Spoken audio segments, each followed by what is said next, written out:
કેમ છો? મજામાં? સુવાક્યની દુનિયામાં, સુવિચારની દુનિયામાં આપનું સ્વાગત છે. મારા દોસ્તો પર મિત્રો એવું કહેવાય છે કે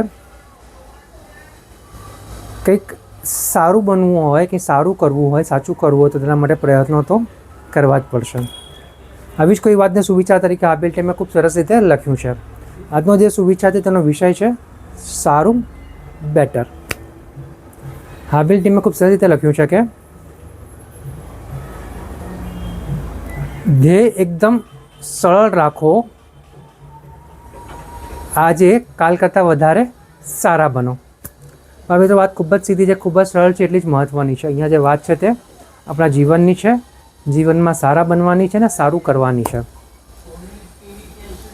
આપણામાંના મોટાભાગના લોકો એવો જ પ્રયાસ કરતા હોઈએ છીએ કે ઘણું બધું એકસાથે કરી નાખવું છે. સારા વિચારો ઘણા બધા આવ્યા છે તો બધા ઉપર આજે જ અમલ કરીને આજે જ બધું કરી નાખવાનું છે. તો આમાં આપણે એકે જગ્યાએ પરફેક્શન, એકે જગ્યાએ આપણી ચોકસાઈ રહેતી નથી અને બધું થોડું થોડું કરીને એવું લાગે છે કે આપણે કશું જ નથી કર્યું. તો આના કરતાં જે વાત છે મેઇન સરળ એટલી જ છે કે દરરોજ નાના નાના ધ્યેય બનાવવા જોઈએ, એ ધ્યેય ઉપર કામ કરવું જોઈએ અને હંમેશા જે કામ કરીએ છીએ એમાં થોડાક વધારે સારા બનવાનો પ્રયાસ કરવો જોઈએ.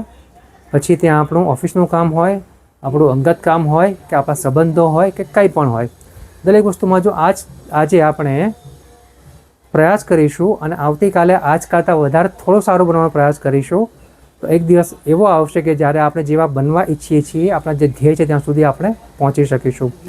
પણ એની શરૂઆત આજથી જ કરવી પડશે. પણ એકસાથે બહુ બધું કરવા જઈશું તો બધું છૂટી જશે. પણ ધીરે ધીરે કરીને નાના નાના પગલાં ભરીને આગળ વધીશું તો આપણા લક્ષ્ય સુધી આપણે પહોંચી શકીશું. બસ આટલું સમજવાનું છે અને આગળ વધવાનું છે. એટલા માટે અહીંયા હાબિલ ટીમે લખ્યું છે કે ધ્યેય એકદમ સરળ રાખો કે આવતીકાલે આજ કરતાં વધારે સારા બનો. Thank you.